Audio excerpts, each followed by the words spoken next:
여러분 안녕하십니까? 5월 18일 뉴스플러스 시작합니다. 먼저 오늘 주목할 소식들입니다. 문재인 대통령이 조 바이든 미국 대통령과의 첫 정상회담을 위해 내일 미국 방문길에 오릅니다. 문 대통령은 이에 앞서 수석 보좌관 회의를 통해 이번 방미를 백신 생산의 글로벌 허브로 나아가는 계기로 삼겠다고 밝혔습니다. 대여급 공모주로 평가받았던 SK IET를 비롯해 최근 신규 상장주들의 주가 부진이 이어지면서 공모주 시장의 투자 심리가 크게 흔들리고 있습니다. 치열한 거품 논란 속에서 향후 본격적인 공모주 옥석 가리기가 예고되고 있습니다. 빅테크 기업들의 공격적인 금융 서비스 확장에 시중은행들이 긴장하고 있습니다. 당장은 제휴를 통해 윈윈 구조를 모색하고 있지만 장기적으로는 이들 빅테크 기업에 종속될 수 있다는 우려감이 커지고 있습니다. 가파른 글로벌 경기 회복에 따른 물동량 급증세와 맞물려 조선업계에 20년 만에 슈퍼 호황이 기대되고 있습니다. 그러나 기존 저가 수주 물량과 후판값 급등에 따른 선박 건조 비용의 부담은 수익성 개선의 걸림돌로 지적되고 있습니다. 첫 소식입니다. 문재인 대통령이 조 바이든 미국 대통령과 정상회담을 위해 미국을 방문합니다. 코로나 발생 이후 첫 순방길인데 이 백신과 반도체 그리고 배터리 협력에 대한 구체적인 윤곽이 나올 것으로 기대됩니다. 정원우 기자입니다.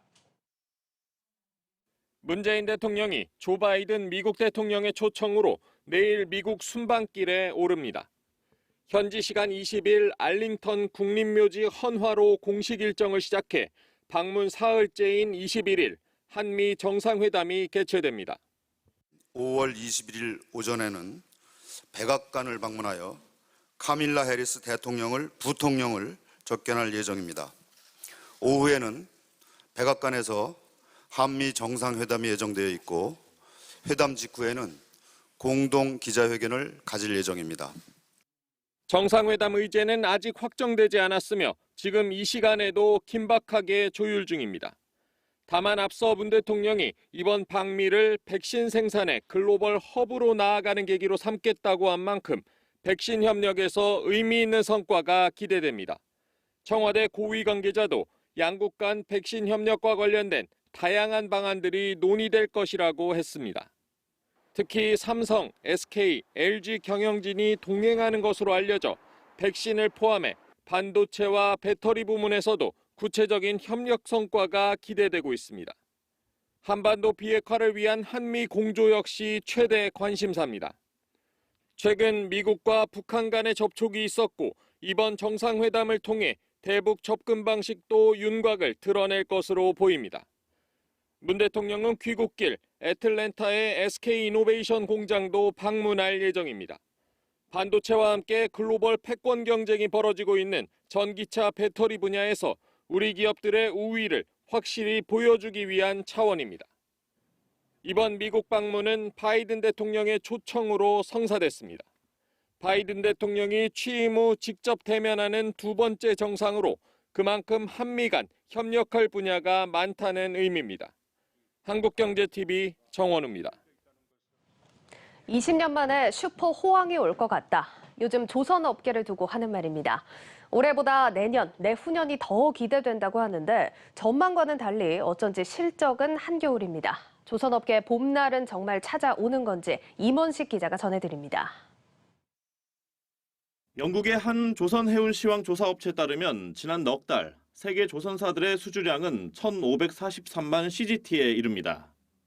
배로 따지면 98척으로 올 한 해 전망치로 보면 최악의 해로 기억되는 5년 전의 3배 규모입니다. 코로나19 팬데믹에 발이 묶였었던 해운업계가 최근 물동량 급증으로 호황을 맞으면서 조선업계 또한 훈풍이 불기 시작한 겁니다. 올해는 시작일 뿐 내년, 내후년에 과거 20년 전 슈퍼 호황 시절이 재현될 거란 기대감이 적지 않습니다. 덕분에 국내 조선소 또한 모처럼 활기가 돌고 있습니다. 주로 대형 컨테이너선 발주가 급증하면서 국내 조선 3인방은 올해 목표로 한 수주량을 이미 절반 가까이 채웠습니다. 여기에 LNG선 같은 친환경 선박과 FPSO 등 해양 플랜트 시장 역시 기지개를 켠 상태입니다. 하지만 실적을 놓고 보면 그리 웃을 수 있는 상황이 아닙니다. 올해 1분기 5천억 원 적자를 낸 삼성중공업에 이어 대우조선해양 역시 2천억 원 규모의 적자를 면치 못했습니다. 3인방 중 홀로 흑자를 봤다는 한국조선해양의 영업이익조차 1년 전보다 45%나 줄어든 수치입니다. 선박 건조부터 인도까지 시간이 걸리다 보니 지금의 선박 수주가 경영 실적에 반영되기까지 다소 시간이 걸린다곤 하지만 지난 4분기부터 시작된 후판값 급등이 선박 건조 비용 부담으로 이어지면서 수익 개선에 얼마나 도움이 될지 가늠하기 어려운 상황입니다. 또 친환경 선박에 대한 국제 수요가 여전히 불확실한 만큼 슈퍼 호황을 기대하기엔 아직 이르다는 지적입니다. 보통은 공급이 부족하기 때문에 공급 역량이 부족하기 때문에 수요를 따라갈 수가 없어서 가격이 미친 듯이 올라가고 그동안 수주가 없었던 중소조선사들이라든가 기술력이 좀 떨어지는 조선사들도 수주를 받는 그런 상황이 돼야 초호황이라고 할 수가 있거든요. 친환경 선박에 대한 투자 이런 거에 대해서도 해운사마다 아직 판단을 못하고 있는 부분들이 있는 것 같아요. 모처럼 만의 훈풍에 기지개를 켜고 있는 조선업계 이것만 수익 개선까지는 당분간 오랜 시간이 걸릴 거란 의미입니다. 한국경제TV 임원식입니다.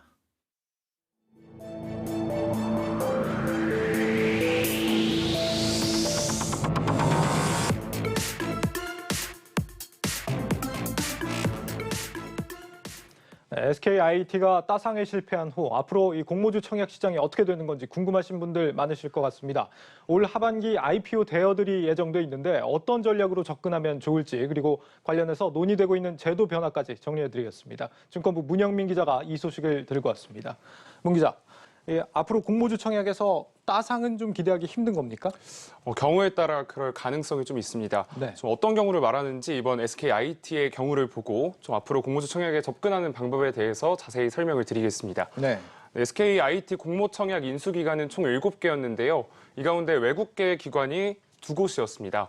이 SKIT는 전체 공모 물량의 44%에 해당하는 941만 주를 외국계 증권사에 배정을 했고요. 외국계 증권사는 많은 물량을 확보함에도 이 의무 보유 확약을 할 필요가 없기 때문에 상대적으로 좀 팔기가 쉬워진 겁니다. 예. SKIT가 상장한 지난 11일에 외국인은 3,600억 원 어치를 순매도했는데요. 개인이 3,500억 원, 또 기관이 146억 원을 순매수한 것과는 좀 대조적인 분위기입니다. 여러 증권사에서 SKIT의 당일 주가가 26% 이상 하락한 것을 두고 이 외국인의 의무 보유 확약을 하지 않았기 때문에 좀 대거 내다 팔면서 당일 하락폭이 커졌다고 분석을 했고요.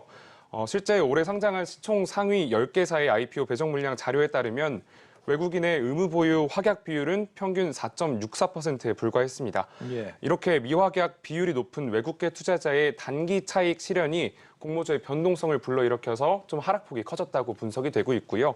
따라서 투자를 하실 때 앞으로는 좀 증권사의 그 외국계 증권사에 배정된 물량을 한번 살펴보시는 게 좋을 것 같습니다. 그러니까 앞으로 외국계 증권사 배정 물량이 좀 적은 쪽에 청약을 하는 게 유리하다 이런 얘기인 겁니까? 그렇게도 해석을 할 수 있긴 한데요. 그 외국계 증권사가 사실 그 공모주를 안 갖고 오는 경우도 있지 않습니까? 네. 만약에 갖고 오는 경우에 이 비율 자체가 의무 확약 보유를 좀 해야 당일 매도 가능성이 낮아지기 때문에 그러니까 의무 확약 보유 비율을 확인해라. 네, 이런 맞습니다. 얘기군요. 알겠습니다. 이 상장 첫날에 대거 매도가 일어나는 게 따상에 실패한 요인이 되는 것도 있는 것 같은데 이게 소수가 물량을 좀 독점해서 그런 거라면서요? 네, 맞습니다. 그 금융당국이 그래서 좀 고려를 하고 있는 게 예. 상장 첫날 가격 제한폭을 아예 없애는 방안을 좀 고려를 하고 있습니다. 상장 첫날 가격 제한은 따상을 좀 예측하기 쉽게 한다는 측면이 있는데요. 그래서 일부 세력들의 베팅을 도와주는 상황이라고 금융당국이 설명을 했습니다. 예. 그래서 한국거래소는 이들의 베팅을 막으려면 그 상장 첫날 가격 제한폭을 아예 없애버리는 방안을 좀 고려하고 있다고 말을 했고요. 하지만 주가 변동률이 좀 극심해져서 개인 투자자들이 오히려 피해가 좀 극심해질 수 있는 상황이 올 수 있기 때문에 좀 양면이 있다라고 설명하기도 했습니다. 그렇군요. 조만간 좋은 대책이 마련됐으면 좋겠고 이번 SKIT를 마지막으로 앞으로 사실상 여러 증권사에서 중복으로 청약을 가입하는 건 좀 금지가 되지 않습니까? 이렇게 되면 이제 투자 전략 측면에서도 좀 접근이 좀 달라져야 되는 그런 부분도 있을 것 같아요. 말씀하신 것처럼 다음 달 19일부터 이제 증권 신고서를 제출한 기업들에는 중복 청약이 불가능합니다. 예. 이 중복 청약으로 청약 증거금과 상관없이 계좌 수를 좀 많이 만들면 공모주를 받을 수 있는 좀 확률이 높지 않았습니까? 그렇죠. 근데 이제는 이러한 좀 문어발식 청약 자체가 불가능해지면서 일명 청약대란은 조금 진정될 것으로 보입니다. 네. 이제 한 증권사에만 청약을 신청할 수 있게 됐는데 이때 좀 전략적으로 접근을 해야 좀 공모주를 한 주라도 더 받을 수 있겠죠. 증권 전문가들은 초기에 고객 수가 적은 소형 증권사를 노려라라는 말을 했는데요. 이 규모가 작은 소형 증권사에 청약을 신청한다면 경쟁률이 상대적으로 낮아지기 때문에 조금 유리하다라는 말입니다. 그렇군요. 고객이 적은 증권사에 증거금을 집중해라. 이 따상은 없었지만 어쨌거나 이 청약을 통해서 많은 분들이 수익을 거둔 게 사실입니다. 앞으로도 이 청약 열기는 계속될 걸로 보이는데 혹시 기대가 되는 IPO 일정 어떤 게 있습니까? 이름만 들어도 알만한 그 대역급 IPO가 좀 줄줄이 대기가 돼 있습니다. 네. 코로나19 진단키트로 잘 알려진 SD 바이오센서는 이달 12일에 이미 그 코스피 상장 예비 심사를 통과를 해서 상장 좀 준비 막바지 단계에 있다는 평가가 있고요. 예. 또 현재 상장을 위해 심사를 진행하고 있는 대역급에는 크래프톤, 카카오뱅크, 카카오페이 등이 있습니다. 이외에도 상장 예비 심사를 준비하고 있는 기업에는 LG 에너지솔루션, 또 야놀자 등이 있습니다.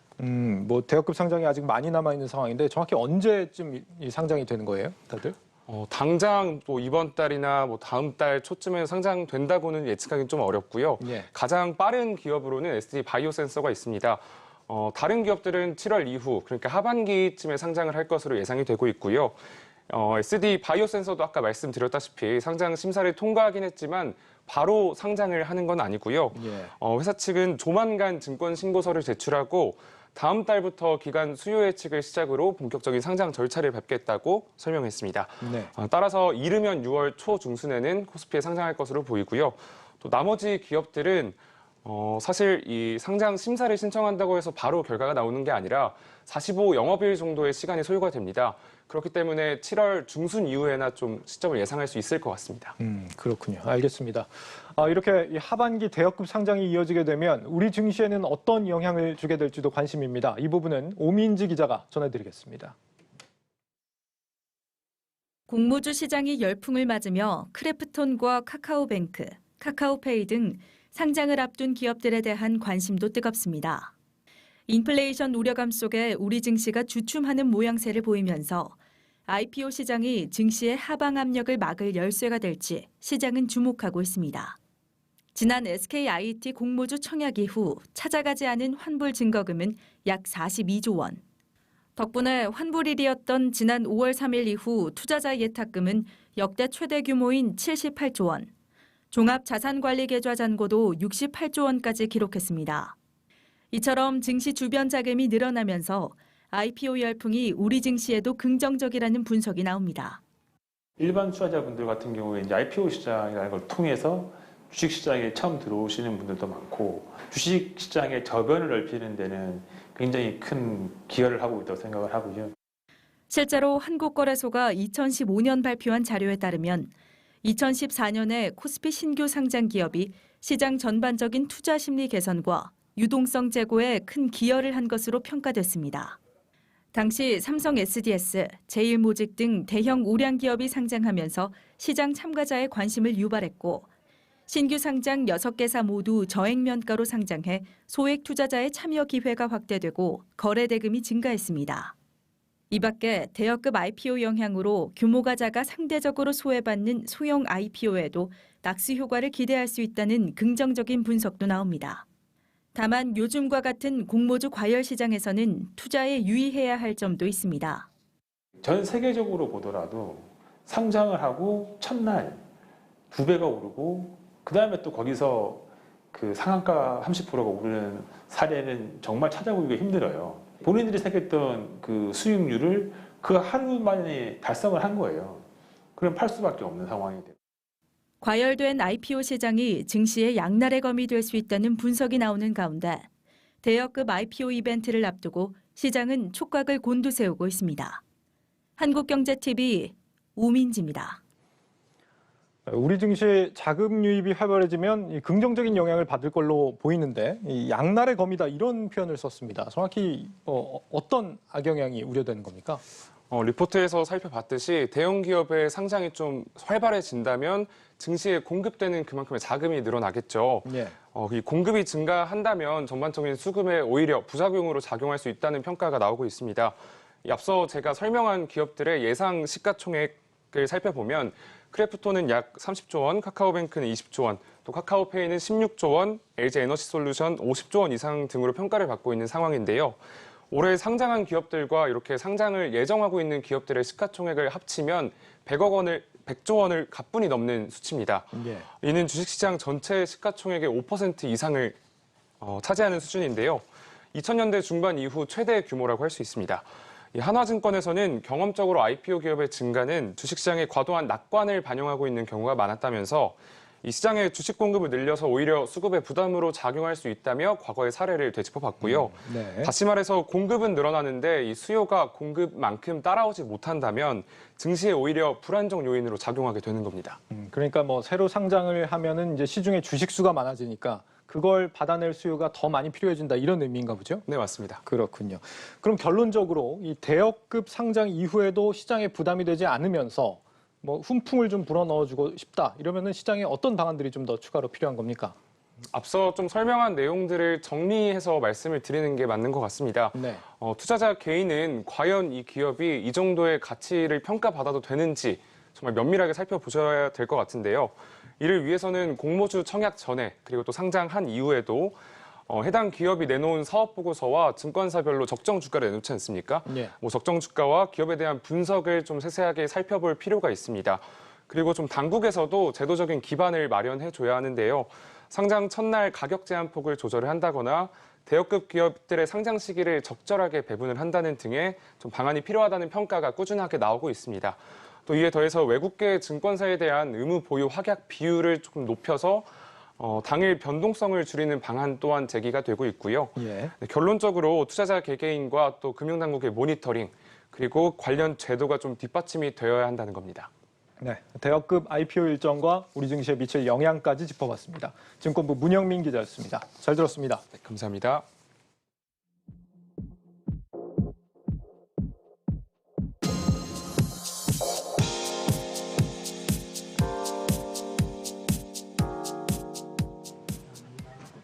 네이버 파이낸셜과 카카오페이, 토스 이런 IT 기술로 중무장한 이른바 빅테크 기업들이 금융 서비스에 뛰어들면서 기존 금융회사들이 느끼는 위기감이 상당합니다.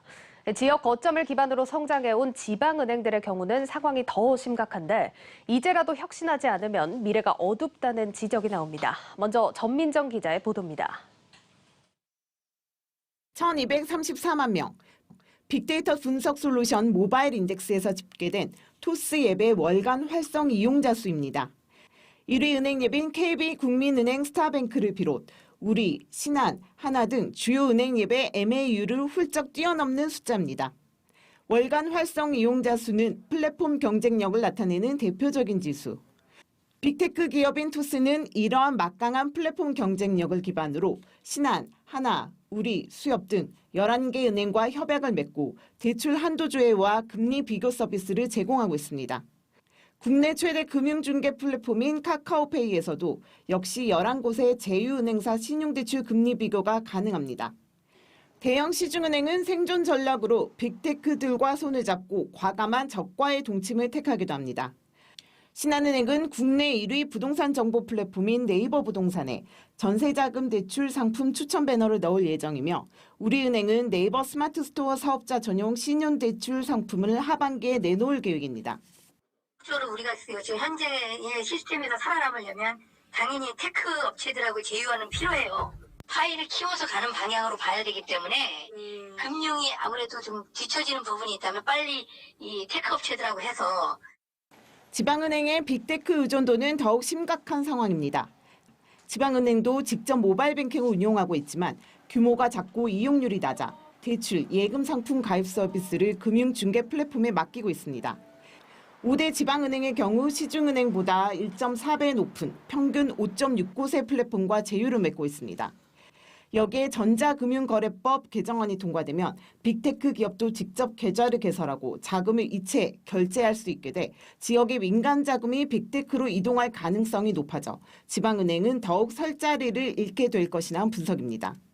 더 많은 고객에게 상품을 팔 수 있다는 점에서 빅테크와 은행과의 제휴는 확대될 것으로 예상되지만 장기적으로는 은행들의 빅테크 플랫폼 종속이 가속화될 수 있다는 우려가 나옵니다.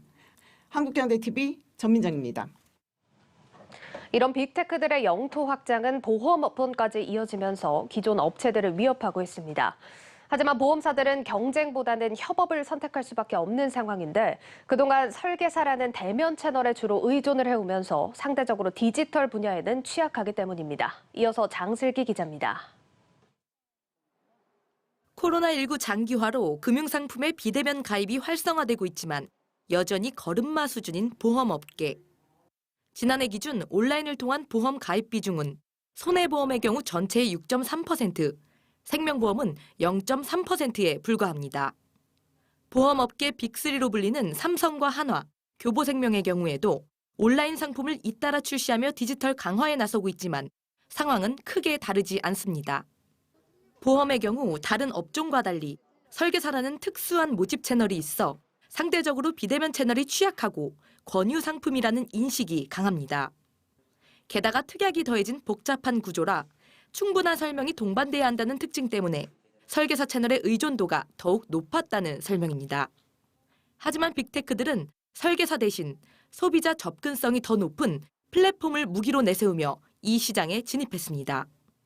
자체 온라인 채널이 있는 보험사들마저 수수료를 내면서까지 빅테크의 플랫폼을 활용하는 이유, 바로 소비자 접근성 때문입니다.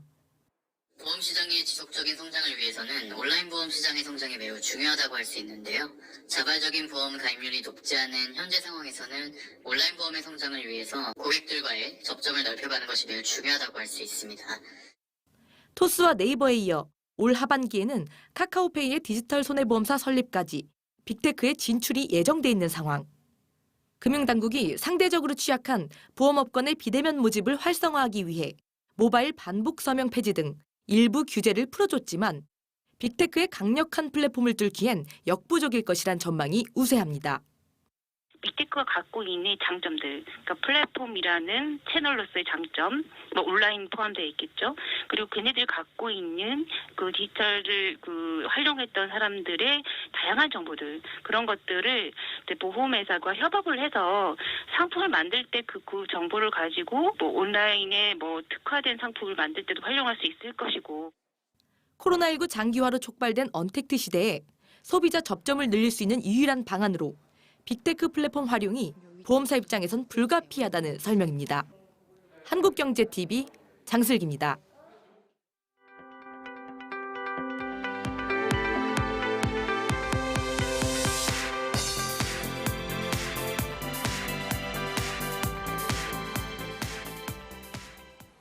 코로나 이후 실적이 좋은 국내 진단키트 업체들은 새로운 성장 동력 찾기에 분주한 모습입니다.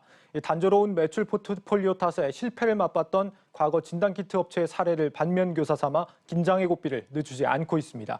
어제에 이어 연속 기회 기로에 선 K방역 수출, 김선엽 기자가 전해드립니다. 지난 2016년 브라질 리우올림픽 당시 확산했던 지카 바이러스를 판별하는 진단키트를 개발해 단숨에 바이오 유니콘에 등극했던 국내 진단키트 업체 젠바디. 진단키트를 브라질 국영제약사인 바이아파마에 공급하게 되면서 젠바디는 2017년 말 장외시장에서 몸값이 1조 원까지 치솟았습니다. 그러나 2018년 정권 교체기였던 브라질 정부가 예산을 동결하면서 2017년 625억 원을 기록했던 회사의 매출은 2019년 23억 원으로 주저앉았습니다. 당시 브라질이 회사 매출의 거의 전부를 차지했던 상황에서 이 같은 악재를 대비한 파이프라인 부재가 원인으로 꼽힙니다. 그런 회사들이 이번에 돈을 벌고 나서 결국은 추가적인 이제 포트폴리오를 강화하기 위한 그런 인수라든지 새로운 그런 아이템에 대한 개발이 얼마나 잘 돼 있는지가 중요할 것 같아요. 전문가들은 진단키트 업체들이 젠바디의 전철을 밟지 않도록 새로운 활로를 모색해야 할 시점이라고 지적합니다. 시덴의 경우 코로나 사태를 계기로 떠오른 자사의 분잔 진단 원천 기술을 기반으로 진단 시약 제품을 만들 수 있는 바이오 플랫폼 구축을 목표로 하고 있습니다. 사업 다각화를 위한 M&A도 적극 추진하고 있습니다. 저희가 얼마 전에 M&A 총괄이라는 부서를 새롭게 신설을 하고 외부로부터 전문가도 영입을 했습니다. 이런 조직을 통해서 저희 회사 성장에 도움이 될 수 있는 M&A 대상을 지속적으로 물색하고 있습니다. 바이오니아는 B형 C형 간염과 에이즈 바이러스의 양변화를 알 수 있는 정량 유전자 증폭 방식 진단키트에 대한 글로벌 펀드 입찰 자격을 따내며 경쟁력을 확보했습니다. 랩지노믹스는 미래 성장 동력 확보를 위해 지난해 자회사 리드컴파스를 설립하면서 벤처 캐피탈 사업에 뛰어든 데 이어 DTC 유전자 검사 서비스 사업에도 박차를 가한다는 방침입니다. 예를 들면 만약에 뭐 맞춤형 식단이다 하면 이제 고객의 DNA를 추출을 해서 면봉 같은 걸로 이제 쉽게 추출할 수 있거든요. 그리고 추출을 해서 저희한테 의뢰를 하고 저희가 이제 그 결과지를 주면은 그거를 바탕으로 해서 고객님은 요러한 영양소가 부족하시니까 이런 식으로 식단을 짜드리겠습니다. 뭐 이런 비즈니스를 할 수 있는 거예요. 코로나19로 성장한 국내 진단키트 업체들이 성공 신화를 이어갈지는 포스트 코로나 시대를 대비한 업체들의 사업 다각화 전략이 판가름할 것으로 보입니다. 한국경제TV 김선엽입니다. 요즘 캠핑이나 오프로드 문화를 즐기는 사람들이 크게 늘면서 북미형 오프로드 SUV나 픽업 트럭들이 국내에 속속 상륙하고 있습니다. 국내에서는 생소한 각진 모습이나 큰 차체가 특징이라고 하는데 송민아 기자가 살펴봤습니다. 구불구불한 비포장 산길을 거침없이 달립니다. 20도 경사지에서도 미끄러짐 없이 안전하게 오르내립니다. 한쪽 바퀴가 들릴 정도의 가파른 비탈길은 물론 바위가 많은 지형이나 성인 무릎 정도 깊이의 물길도 망설임 없이 건너갑니다. 일반 차량들은 쉽게 다닐 수 없는 모래사장입니다. 이런 곳도 오프로드에 특화된 차량들은 쉽게 극복할 수 있습니다.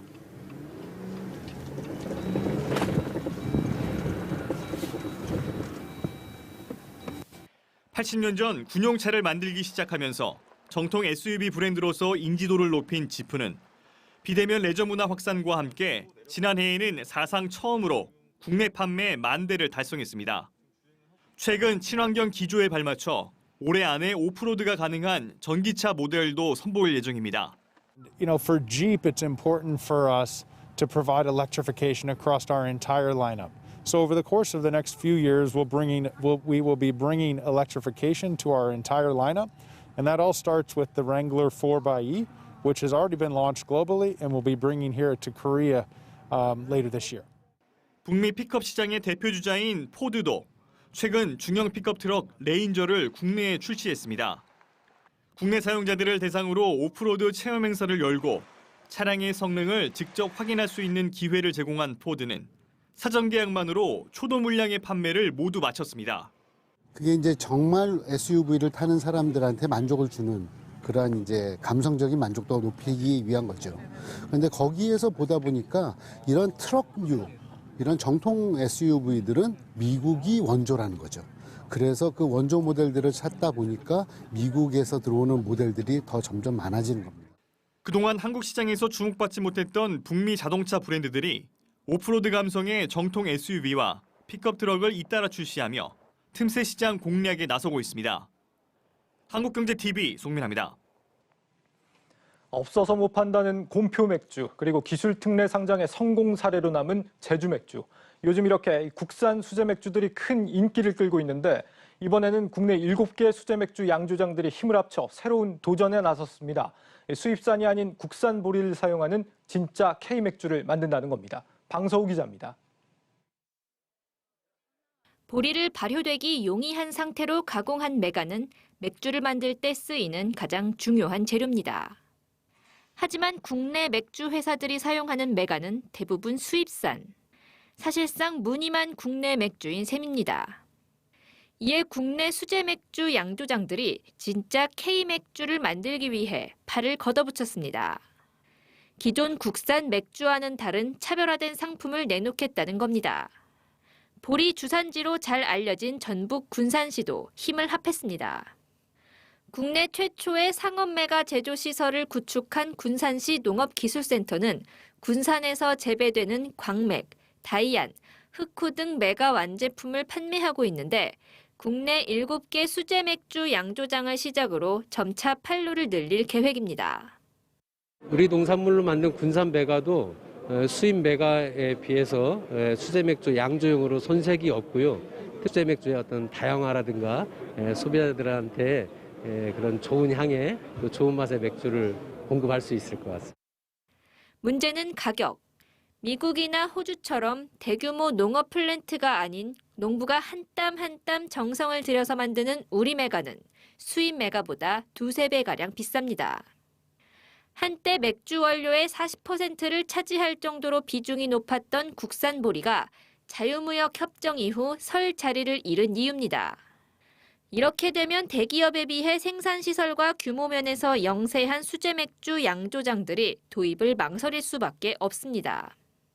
수제 맥주 업계는 국산 메가를 사용한 맥주에 한해 전통주처럼 온라인 판매를 허용하거나 세금 감면 등의 인센티브를 제공해 원가 부담에 따르는 문제를 해소해야 한다고 입을 모읍니다. 대부분 한 100여 개 정도의 회사는 생맥주에 의존하고 있는데 그런 회사들은 굉장히 큰 어려움을 겪고 있습니다. 바로 코로나 때문에 업장에서 이제 영업이 안 되기 때문인 건데요. 그런 어떤 작은 업체들의 판로를 위해서 온라인 판매를 허용해달라라고 저희가 정부에 계속 말씀을 드리고 있고. 전문가들도 국산 메가로 만든 맥주가 수입 메가로 만든 맥주와 비교해도 맛과 질에 손색이 없고 우리 농가를 살리기 위해서라도 국산 메가를 적극 활용할 필요가 있다고 말합니다. 우리 보리로 만든 우리 맥주가 또 다른 한류를 일으킬 수 있을지 관심이 집중되고 있습니다. 한국경제TV 방서호입니다.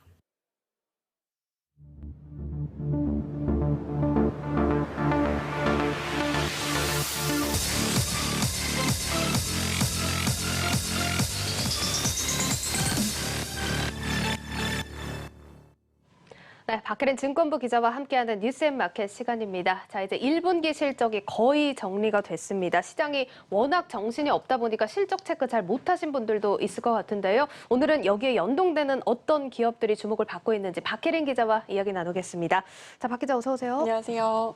자, 오늘은 좀 실적이 잘 나온 기업 중에 좀 살펴볼 만한 종목들 하나 꼽아보고 싶거든요. 네, 그렇다면 어제 실적을 발표한 LS에 한번 주목을 해봐도 좋을 것 같습니다. 먼저 실적부터 보자면 LS그룹의 1분기 매출액은 전년 동기 대비 13% 늘었고 영업이익은 44%나 증가했습니다. 당기순이익은 8.6배 늘어난 것으로 확인이 됐고요.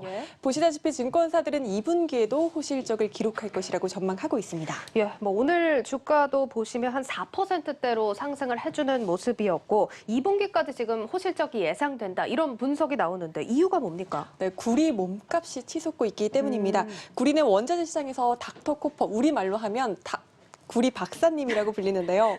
네, 구리가 각종 공산품의 원료로 쓰이기 때문에 실물 경제를 가늠할 수 있는 선행 지표로 쓰이기 때문입니다. 즉 구리 가격이 오르면 경기가 호황이겠구나, 내리면 경기가 침체되겠구나라고 가늠을 할 수 있는 겁니다. 최근 각국의 부양책으로 경기가 살아나고 있습니다. 보시다시피 영국 런던 금속거래소에서 국제 구리 가격은 톤당 $10,000를 돌파하는 등 10년 만에 사상 최고 수준을 기록하고 있습니다. 톤당 $10,000면 지금 뭐 1,000만 원 선을 넘어가는 수준이라는 건데 최근에 이제 원자재 가격 상승이 계속해서 이어질 거다 이런 전망들이 나오다 보니까 신규 투자자분들도 이런 관련 종목들에 많이 또 유입이 되셨습니다. 지금 이제 구리 가격이랑 LS의 상관관계를 한번 짚어주시면 좋을 것 같거든요. 네, LS는 구리 값이 오르면 수혜를 보는 대표적인 기업 중 하나입니다. LS는 이렇게 LS 전선과 LS 엠트론, LS IND, LS 니코동재련 등을 자회사로 두고 있는데 특히 그룹 매출의 절반 이상을 차지하는 LS 전선과 LS 니코동재련이 이 두 계열사의 주력 상품이 구리 가공 제품이기 때문입니다.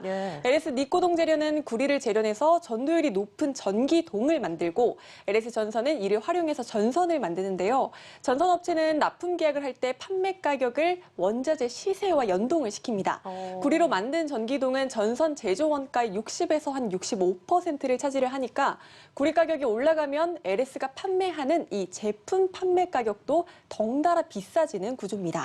뭐 어쨌든 쉽게 말하면 구리 가격 상승이 이제 실적으로도 연동이 된다 이런 얘기인 것 같은데 지금 앞서서 2분기까지 실적 전망이 괜찮다라고 이야기를 해주신 거 보면은 다른 요인들도 또 적용이 됐을 것 같거든요. 네, 맞습니다. 또 자회사인 IND도 구리 가격 상승 영향과 더불어서 이 미국 통신 인프라 투자 확대와 전기차용 권선 수요 증가로 분기 기준 역대 최고 수준의 이익을 실현을 했고요. 엠트론도 트랙터와 사출기 수요 강세에 힘입어 흑자 전환에 성공을 했습니다. 예, 뭐 자회사들도 지금 성과를 쭉 내주고 있는 상황. 상황입니다. 자, 그렇지만 또 LS 얘기를 하면 구리 가격이 또 우려가 되는 상황이기 때문에 질문을 드려볼 수밖에 없는데 사실 이 질문을 드리기도 좀 무색한 게 저번에도 고점이 아니냐라고 질문을 했는데 지금 보면 계속 올라가고 있는 모습이고 그렇습니다. 이번에는 어떻습니까? 네, 업계에선 당분간 구리 가격이 계속 강세를 보일 것이라고 전망을 하고 있습니다. 인프라 투자도 늘고 있고 전기차 생산도 늘면서 구리가 계속해서 많이 필요할 것이라고 보는 건데요. 또 구리 최대 공급국인 첼레의 공급 문제도 불거지면서 골드만삭스는 향후 1년간 구리 가격이 톤당 11,000달러대에서 거래될 것이라고 내다봤습니다.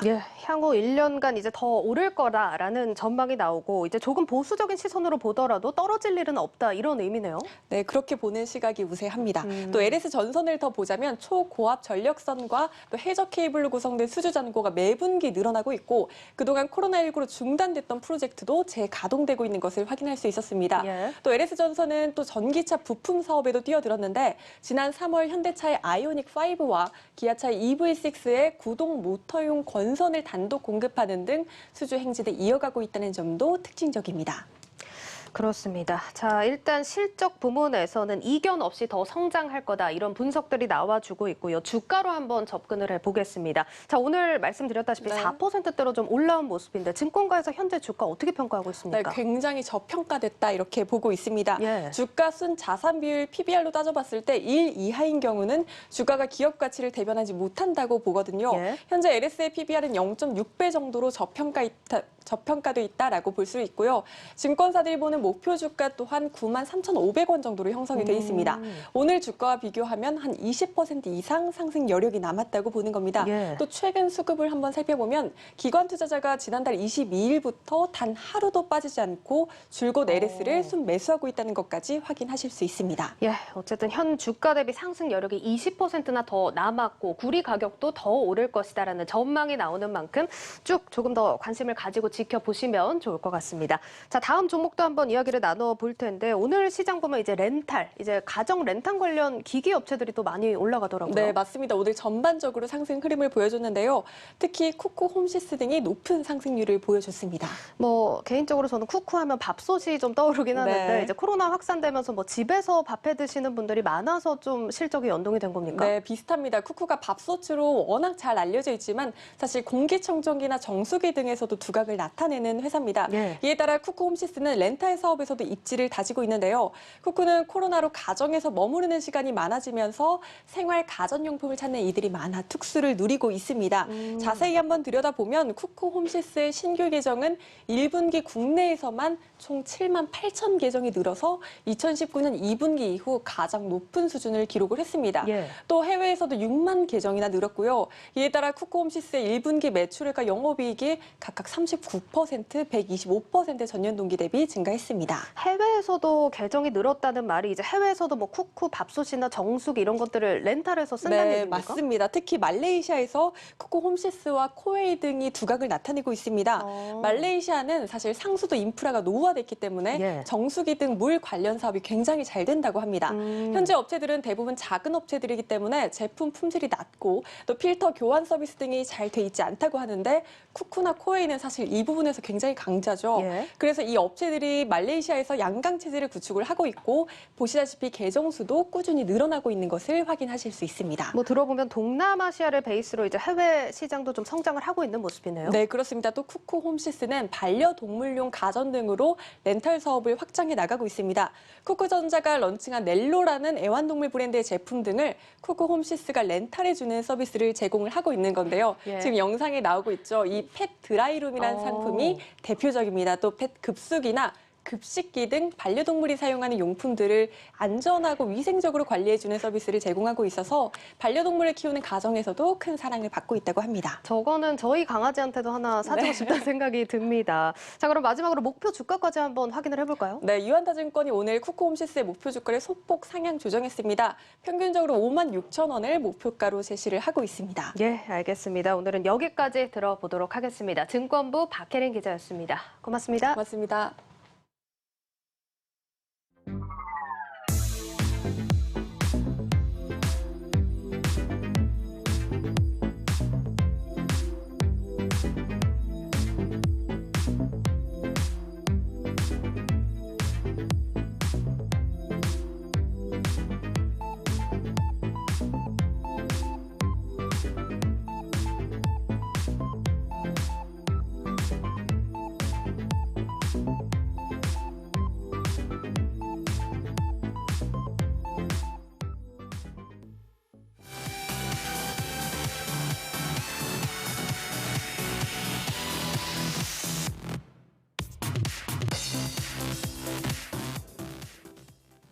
네, 플러스픽 시간입니다. 이지호 기자와 함께하겠습니다.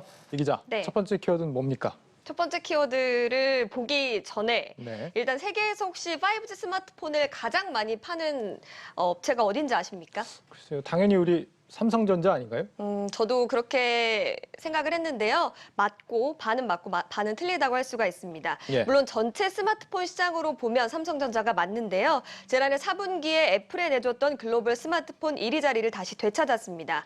하지만 5G 스마트폰 시장만을 놓고 보면 좀 다른 상황인데 삼성전자는 4위에 불과합니다. 이 중국 시장을 잡지 못했던 것이 원인이었는데 그래서 오늘 키워드를 중국을 잡아라로 정했습니다. 그러니까 5G 스마트폰에서는 삼성이 4위까지 밀려났다고요? 네. 뭐 얼마나 부진했길래 이런 겁니까? 네, 일단 그림을 좀 준비를 했는데요. 네. 삼성전자는 올해 1분기에 5G 스마트폰 시장에서 점유율 12.7%에 그쳤습니다. 보시는 것처럼 애플의 점유율의 절반도 안 되는 수치고 중국 업체들도 못한 결과입니다. 이렇게 5G 스마트폰 시장에서 계속 건전한다면 앞으로 1위 자리를 빼앗기는 것도 시간 문제라는 지적이 나옵니다. 그렇군요. 중국 시장은 뭐 그 특수성을 감안해 보면 중국 업체들이 앞서간다는 것도 나름 이해가 되긴 하는데 애플은 또 중국 시장에서 선두를 달리고 있습니다. 삼성만 이렇게 부진한 이유가 있을까요? 일단 이유가 몇 가지가 있습니다. 2016년에 사드 논란으로 인해서 중국에서 불매운동이 일었고요. 또 갤럭시 노트 7의 발화 사건이 있었습니다. 네. 이를 극복하기 위해 삼성전자는 중국 특화 모델인 갤럭시 C를 출시하고 또 초저가 갤럭시 온까지 선보였지만 결과는 좋지 않았는데요. 이후 5G 스마트폰으로 중국 시장에 다시 도전을 했지만 오히려 점유율이 내려가는 상황이 됩니다. 다시 말하면 삼성전자가 중국에서 프리미엄과 중저가 어느 것에서도 두각을 나타내지 못하고 있다 이렇게 볼 수가 있겠습니다. 정서적으로는 중국 사람들이 미국을 더 싫어할 것 같은데 말이죠. 네. 삼성전자 스마트폰의 입지가 조금 애매한 상황이라서 그런 모양입니다. 네, 맞습니다. 프리미엄 제품은 애플이 장악하고 있고 또 중저가 제품은 중국 업체가 장악하고 있다 이렇게 보시면 될 것 같은데 네. 실제로 중국 재벌들 사이에서 2015년만 해도 아이폰을 비롯한 애플 제품이 명품에 준하는 취급을 받았다고 합니다. 이런 까닭에 애플은 프리미엄 시장을 완전히 장악을 했고 중국 업체들은 중저가에 특화된 데다 애국 소비로 인한 수요도 있는 상황입니다. 네, 미중 갈등이 계속되고 있는데 앞으로 애플도 이 중국 업체들로부터 좀 따라잡히게 되지 않을까요? 네, 그런 위협을 느껴서인지 애플이 다른 나라와는 좀 다른 전략을 중국에서 취하고 있습니다. 네. 애플이 중국 당국과 타협하면서 고객 정보를 유출하고 또 사전 검열을 허용한다는 뉴욕타임즈의 보도가 있었습니다. 나오고 있죠. 보도에 따르면 애플은 이미 2017년부터 아이폰 고객의 데이터를 중국과 중국 국영 기업의 서버로 옮길 수 있도록 동의를 해줬습니다. 이렇게 되면 정부에서 고객 데이터를 접근할 수 있고 또 사용할 수 있게 된다 이런 의미로 해석이 될 수가 있는데 미국의 FBI 요청도 거절하던 애플이 이런 모습을 보이는 것은 전체 매출의 20%가 중국에서 나오기 때문인데요. 어쨌든 5G 시장에서 최대 시장인 중국을 잡기 위해서 삼성전자와 애플이 어떤 전략을 펼치는지도 관전 포인트가 될 전망입니다. 네, 전 삼성전자 출입 기자답게 네. 첫 소식 잘 살펴봤고 네. 다음 키워드 보겠습니다. 네. 네, 좀 깁니다. 네. 황제주 탄생 그리고 엇갈린 희비 이렇게 되어 마치 있습니다. 무슨 식구 같은데요. 네, 황제주 하면은 이제 주가가 100만 원을 넘어선 주식을 말하는 거죠. 네, 맞습니다. 최근 증권시장에서 코로나주가 화제가 되고 있죠. 가장 대표적인 것이 삼성 바이오로직스와 셀트리온인데 이 둘의 주가 흐름이 좀 다른 양상을 보이고 있어서 일단 키워드를 이렇게 잡아봤습니다. 일단 황제주 기대감하면 역시 최근에 이 호재가 있는 삼성 바이오로직스 얘기일 것 같은데요. 네, 맞습니다. 삼성 바이오로직스의 주가 추이를 좀 준비를 했는데요. 자, 보시는 것처럼 주가 상승률이 계속해서 좀 높아지고 있는 상황이고 특히나 14일에는 모더나 백신 위탁 생산이 위력하다는 소식이 전해지면서 94만 8천 원까지 좀 치솟은 상황인데 시장의 관심은 이제 삼성 바이오로직스의 주가가 100만 원 고지인 황제주에 등극할 것인가에 좀 관심이 모이고 있습니다. 실제 증권가에서도 황제주 가능성을 점치고 있습니까? 네, 맞습니다. 증권가에서는 이미 목표 주가를 100만 원 선으로 보는 경우가 많았는데요. 네. 일단 이거 자체가 코로나19 백신 위탁 가능성은 제외하고 단순하게 항체 의약품 생산에만 가치를 둔 거기 때문에 앞으로 백신 위탁 생산이 현실화된다고 하면 기업 가치는 더욱더 높아질 것으로 보입니다. 이 현실화 여부는 오늘 20일에 미국 백악관에서 열리는 한미 정상회담에서 좀 밝혀질 것으로 네. 보입니다. 그런데 이 셀트리온과 엇갈린 흐름을 보이고 있다. 셀트리온 주가는 그렇게 좋지 않은 모양이죠? 네, 셀트리온 주가 흐름도 좀 준비를 했습니다. 네. 코로나 치료제가 개발의 막바지에 들었다 하는 12월 7일에 40만 3,500원을 기록한 이후에 계속해서 좀 줄어드는 모습을 보이고 있습니다. 뭐 중간중간 식약처의 조건부 허가도 받았고 또 코로나 치료제 수출도 했지만 주가에는 큰 영향을 미치지 못했죠. 치료제뿐만 아니라 뭐 여러모로 탄탄한 기업이다 이런 평가들이 있었는데 왜 이런 양상을 보이는 걸까요? 일단 백신 접종이 활발해진다는 건 치료제를 만드는 회사 입장에서는 좀 슬픈 일일 수가 있습니다. 삼성 바이오로직스의 위탁 생산이 좀 확정이 되면 국내에서도 코로나 백신 접종에 더 속도가 붙게 될 텐데 그렇게 되면 치료제를 생산하는 셀트리온의 수익성에는 반대로 작용할 가능성이 있습니다. 다만 일단 뭐 주가 등락에서는 치료제보다는 백신이 호응을 받고 있는 것이 사실이지만 기대가 좌절로 바뀐다면 주가는 언제든지 폭락할 수 있는 만큼 매수에는 주의하라 이렇게 조언하고 있습니다. 네, 마지막 키워드 보겠습니다. 네. 입방정의 역풍 이렇게 되어 있습니다. 네, 혹시 평소에 말이 많은 편이신가요? 전 굉장히 과묵한 편이죠. 아닌 것 같긴 한데. 우리 말수는 이 기자가 많죠. 네, 저는 말이 많은데요. 말을 조심해야 될 것 같다는 생각을 이 사람을 보고 했습니다. 네, 누굽니까? 전 세계 암호화폐 시장을 뒤흔들고 있는 일론 머스크 테슬라 CEO 얘기인데요. 네. 이 입방정에 의해서 암호화폐가 흐름이 좀 급등락을 기록하고 있는데 이게 스스로에게도 역풍을 불러서 세계 2위 부자 자리를 내줬습니다. 머스크가 세계 부자 2위 자리에서 밀려났군요. 네, 맞습니다. 테슬라 주가가 하락하면서 머스크의 자산도 함께 떨어지면서 세계 부자 3위로 한 계단 떨어진 건데요. 네. 일례로 지난주에 테슬라 차량의 비트코인 결제를 중단했다 이렇게 발언을 했는데 테슬라 주가가 올해 첫 거래일과 비교해서는 20.9%나 하락을 했고 또 55주 최고가에 비해서는 35.9%까지 빠지는 모습을 보였습니다. 신뢰를 잃어버린 발언들 탓에 본인의 발등을 찍은 셈이 된 겁니다. 네, 맞습니다. 일단 주가 하락의 가장 큰 원인은 인플레이션에 대한 우려가 있겠지만 머스크 리스크도 큰 작용을 했다. 이런 분석들이 좀 나오고 있는데요.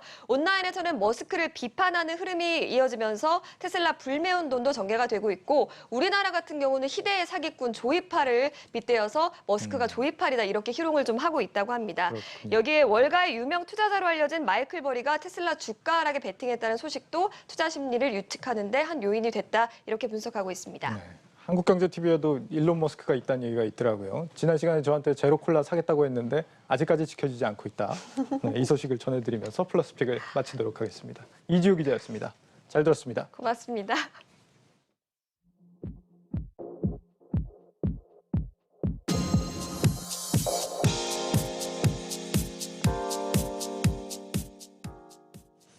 놓치면 아쉬운 글로벌 뉴스입니다.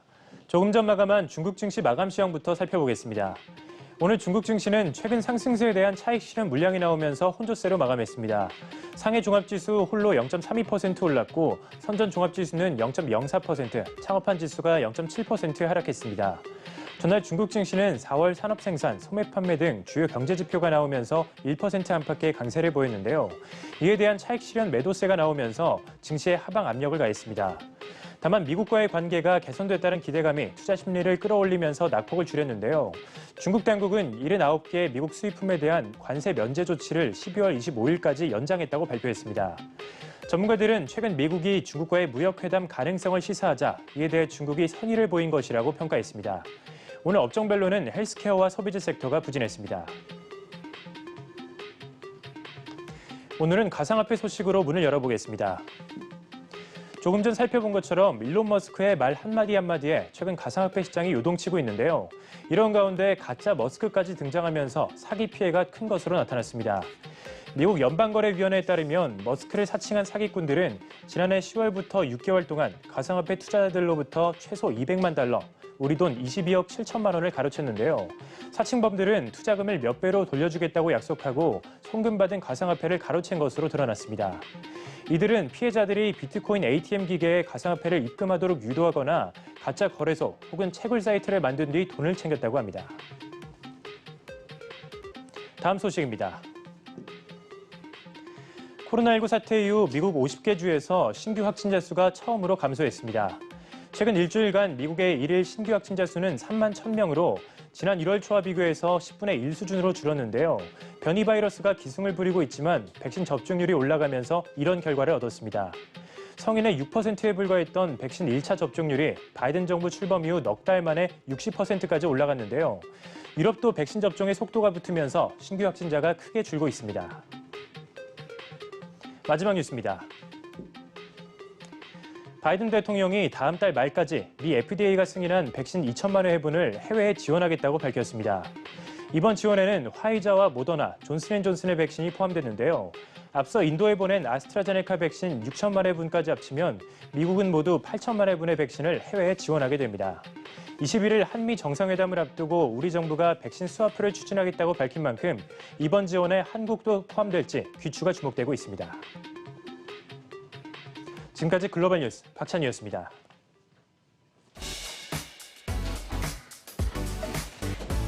주요 일정 전해드립니다. 먼저 우리 시장 내일 휴장을 맞는 관계로 목요일 시장 체크해야 할 주요 일정 전해드립니다. 자, 먼저 현지 시간 19일 미국에서 FOMC 의사록이 공개됩니다. 인플레이션과 금리 인상 관련 연준의 진단 체크하셔야겠고요. 같은 날 미국 임상 종양학회 아스코 초록이 공개됩니다. 여기에 목요일 중국에서는 사실상 기준금리 역할을 하는 대출 우대금리 LPR 발표가 있다는 점까지 전해드리겠습니다. 내일 저녁 문재인 대통령이 한미 정상회담 참석을 위해 미국으로 출국하는데 이번에 가장 중요한 현안이 뭘까요? 앞서서도 보셨지만 백신 관련 이슈일 것 같습니다. 여론조사 결과에 따르면 이번 국민들이 한미 정상회담의 가장 중요한 성과로 백신 스와프를 꼽고 있습니다. 아무래도 백신 도입이 지연이 되면서 2분기 백신 보릿고개라는 말이 나오고 있기 때문이겠죠. 네, 어젯밤 바이든 미국 대통령이 백신 해외 지원을 공식 선언했고 우리 정부도 자신감을 드러내고 있으니까요. 희망을 가져봐도 될 것 같습니다. 이번 기회에 우리나라가 글로벌 백신 생산의 허브가 되면서도 집단 면역에 빠르게 도달하는 성과까지 모두 낼 수 있게 되길 기대해 보겠습니다. 네, 뉴스 플러스를 마치겠습니다. 여러분 고맙습니다.